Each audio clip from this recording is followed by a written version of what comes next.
नमस्कार दोस्तों, welcome to olive board. मेरा नाम शुभम है और आप सभी का तहे दिल से स्वागत है आज के सेशन में।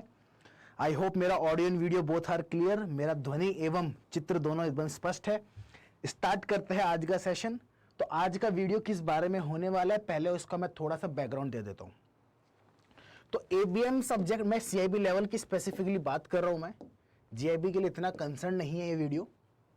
तो एट सीआईबी लेवल में बात करूं तो मेजॉरिटी बहुत सारे बैंकर्स में जब भी बात करता हूँ ड्यूरिंग द लाइव क्लास, कभी पर्सनल 1-to-1 बात होती है, टेलीग्राम पे, व्हाट्सएप पे, जैसे भी बात होती है, एक कंसर्न मेरे को बहुत ज्यादा मिलता है और जैसे जैसे एग्जामिनेशन आते हैं वो कंसर्न और बढ़ता जाता है। And that concern is regarding numerical का preparation. That concern is regarding कि सर न्यूमेरिकल का प्रिपरेशन कैसा, थ्योरी हम संभालेंगे, लॉ हम संभाल लेंगे, मैनेजमेंट का थ्योरी है वो हम संभाल लेंगे, क्रेडिट का थ्योरी है वो हम संभाल लेंगे, कंप्लायंस का थ्योरी सर हम संभाल लेंगे, रट लेंगे, याद कर लेंगे। The main problem is sir numerical.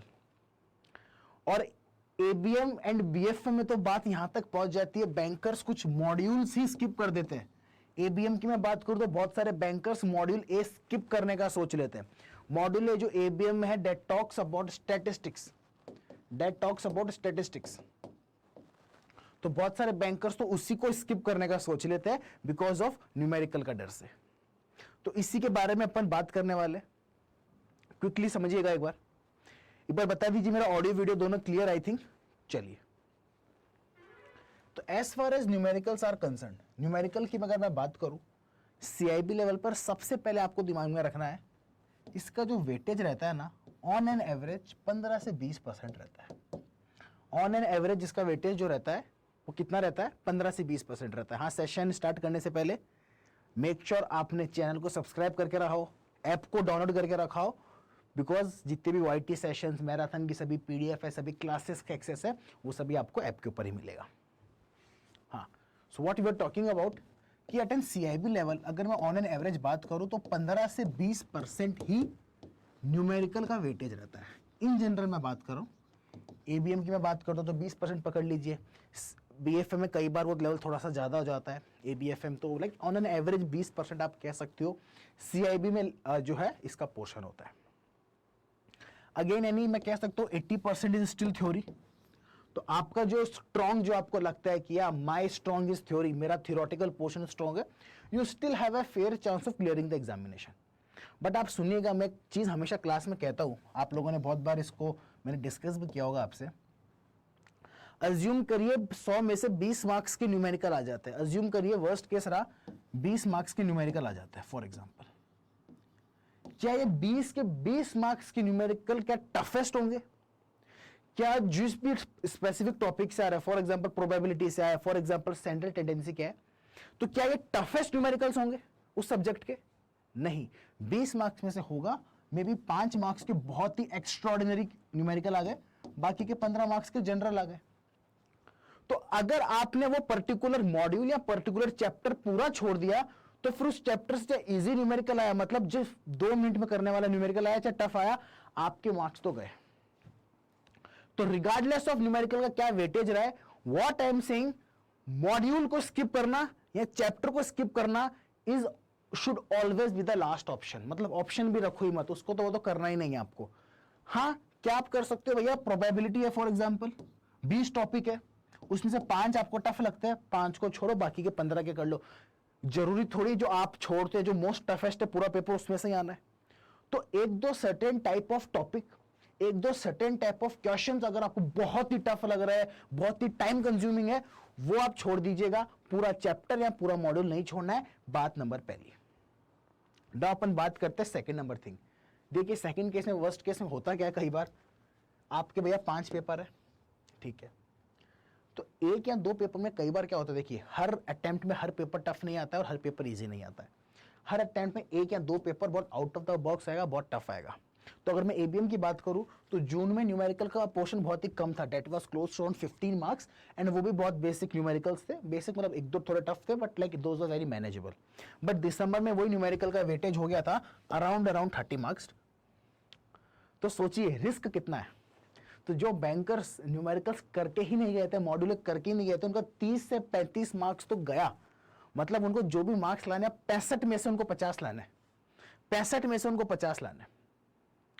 तो वर्स्ट केस के लिए हमेशा आपका न्यूमेरिकल पोर्शन सही होगा। अब बात करते हैं सेकंड बात, 80 मार्क्स की थ्योरी है, इसमें से आप 40 या 45 आप ले आओगे, तो then you only needed 5-10 marks जो नॉर्मली आपके शॉर्ट पड़ते हैं। मैं बहुत बार जितने मेरे मैसेजेस आते हैं, जो स्टूडेंट्स कई बार क्वालिफाई नहीं कर पाते, मैं सबको बोलता हूँ प्लीज मार्क्स जरूर शेयर करिएगा।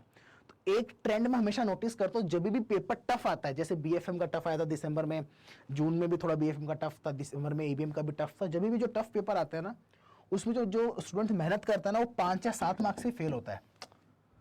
बीएफएम का कितना भी पेपर टफ आया होगा, जिस स्टूडेंट ने मेहनत करी ना, वो 5 या 7 मार्क्स से फेल होता है। जन देख लीजिएगा, मतलब टफ का मतलब ये नहीं होता कि किसी के 60 आने वाले थे, किसी के 15 मार्क्स आएंगे। तो जनरली अपन 5 या 7 मार्क्स से फेल होते हैं, और वो 5 या 7 मार्क्स का क्वेश्चन आपको न्यूमेरिकल देगा। अगर आपका न्यूमेरिकल पोर्शन अच्छा है तो आपको वो क्वेश्चन मिलता है कि अगर पेपर टफ भी आया तो आपको 80 में से 50 नहीं लाने, आपको 90 या 95 में से 50 लाने। लेकिन अगर पेपर आपने न्यूमेरिकल पूरा छोड़ के जाते हो और फिर अगर पेपर हार्ड आ गया, दो प्रॉब्लम है। सो ऑन एंड ऑन अगर समरी करूं मैं अभी वाले सेशन का, अपने वाले सेशन का, सबसे पहली चीज जो आपको दिमाग में रखनी है, न्यूमेरिकल्स की प्रिपरेशन करनी है, सारे चैप्टर्स पढ़ने हैं, सारे टॉपिक्स पढ़ने हैं, सारे प्रकार के क्वेश्चंस करने हैं। सेकंड थिंग, इनके जब सभी चैप्टर्स पढ़ते टाइम पे, सभी क्वेश्चंस करते टाइम पे आप आइडेंटिफाई करिए कौन से चैप्टर्स, कौन से टॉपिक्स, कौन से न्यूमेरिकल्स आपसे इजीली हो रहा है, कौन से में थोड़ा सा एफर्ट करके आप अच्छा कर सकते हो, और कौन से जो कि बहुत ही इम्पॉसिबल है। तो जो बहुत ही इम्पॉसिबल है, जो कभी आया फिर कभी आ भी नहीं रहा एग्जामिनेशन में, उनको आप एक बार को साइड कर दीजिए, ताकि बाकी चीजों पे आप ज्यादा अच्छे से फोकस कर पाए। बट इन शॉर्ट, न्यूमेरिकल्स आपको नहीं छोड़ना है। एंड सेकंड थिंग, अब बात करते हैं प्रिपरेशन के बारे में। मेक श्योर सबसे पहले आप मैकमिलन के सारे क्वेश्चंस कर लेना। तो जितने भी जो प्रैक्टिकल चैप्टर्स होते हैं, उसमें मैकमिलन के अंदर बहुत सारे एग्जांपल्स एंड इलस्ट्रेशंस होते हैं, तो प्रायोरिटी पे वो करिएगा। आपने 50 तरीके का टेस्ट सीरीज कर लिया, इवन ऑनली बोर्ड का चाहे 10 टेस्ट सीरीज कर लिया, उसका कोई सेंस नहीं है। सबसे पहले आपको न्यूमेरिकल में कर रहे हैं मैकमिलन के क्वेश्चन। आप देखिएगा, मैं आपको एक चीज बताता हूं मैं। फॉर एग्जाम्पल 25 मार्क्स का क्वेश्चन है, 25 में से पता चला 15 क्वेश्चन तो आपके मैकमिलन के आ गए। तो जिस स्टूडेंट ने चाहे हजारों क्वेश्चंस करे, अगर मैकमिलन के क्वेश्चंस नहीं करे तो वो उसके लिए तो टफ हो गया ना। लेकिन जिस स्टूडेंट ने मैकमिलन के 70-80 जो क्वेश्चन है वो अच्छे से करके गया था, तो 25 में से 15 उसका हो गया। और मैकमिलन वाले क्वेश्चंस के अराउंड ही आते हैं majority of the questions. Out of the box yes 4 से 5 नंबर के आउट ऑफ द बॉक्स आएंगे, but majority of the questions अगर आप मैकमिलन के करके जाते हो, आपके बन जाएंगे, डेट इज फॉर श्योर। तो स्ट्रेटेजी किस तरीके से पढ़ना न्यूमेरिकल्स, सबसे पहले ऑफकोर्स कॉन्सेप्ट या फॉर्मूला, जहां पे कॉन्सेप्ट से समझ पाते हो वेल एंड गुड। जहां पे जो न्यूमेरिकल्स फॉर्मूला बेस्ड हो रहे हैं, उनको फॉर्मूला उनका याद करिए। जहां से कॉन्सेप्ट पे समझ पा रहे हो, वहां पे कॉन्सेप्ट याद करिए। सेकंड थिंग करनी है आपको मैकमिलन के क्वेश्चंस की प्रैक्टिस, जितनी ज्यादा बार हो सके। इवन मैं तो कह रहा हूं 2-3 क्वेश्चंस ऐसे मिलेंगे आपको मैकमिलन में, जो आपको पता है एग्जामिनेशन के लिए बहुत इंपॉर्टेंट है, बट आप उसको समझ नहीं पाते, उसको याद कर लो। तो सबसे पहले क्या करना है, सभी न्यूमेरिकल्स को 2 भागों में डालना है, कॉन्सेप्ट या फिर फॉर्मूला वाला, दोनों को समझना है, फॉर्मूले को याद करना है। सेकंड थिंग आपको करनी है मैकमिलन की practice.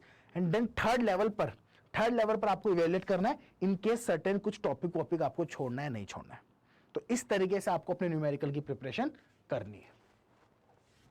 That's it for today. तो जो बैंकर्स ने अभी तक प्रिपरेशन स्टार्ट नहीं करी है, CIB super elite is a best subscription plan. Super elite का मतलब होता है ऑली बोर्ड की तरफ से CIB का सारा कंटेंट, सभी कंटेंट का एक्सेस आपको एक साथ मिल जाएगा। तो मेक श्योर आपने सुपर एलिट परचेस कर रखा हो, तो आप अपनी वेबसाइट या मोबाइल पर जाइए, JIB CIB सेक्शन में जाइए, वहां पे JIB इस पे जो है क्लिक कर देंगे तो आप सुपर एलिट पर पहुंच जाएंगे। You can use the faculty code Shubham for getting maximum discount. आप फैकल्टी कोड यूज करोगे तो आपका जो मैक्सिमम डिस्काउंट मिल जाएगा। और जो JIB वाले एस्पिरेंट, अगर आपको JIB CIB दोनों का एक साथ परचेस करते हो, you will get it a very nominal prices. जिनका JIB as well as CIB पेंडिंग है, उनके लिए तो बहुत ही नॉमिनल प्राइस पे दोनों का सब्सक्रिप्शन 1 साल के लिए आ जाएगा। उसके अलावा हमारे साथ टेलीग्राम पे जुड़िए, यह ऑफिशियल टेलीग्राम का लिंक है।